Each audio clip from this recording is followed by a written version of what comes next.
मिलल की ना? अरे गैलू ससुर मजा मिलल की ना?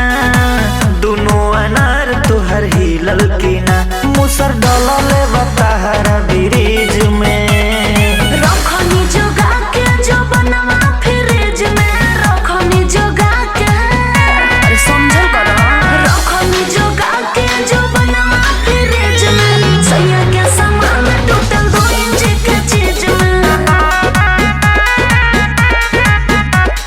सैया के सामान टूटल 2 इंच के चीज में।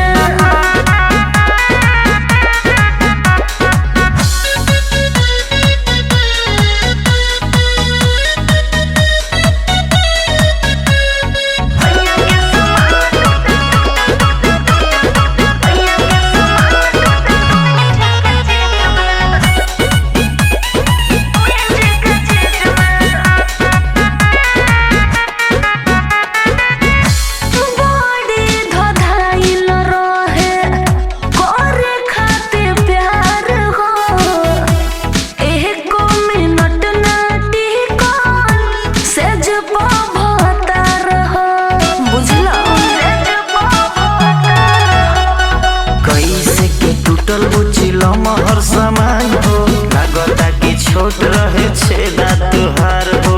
ओहो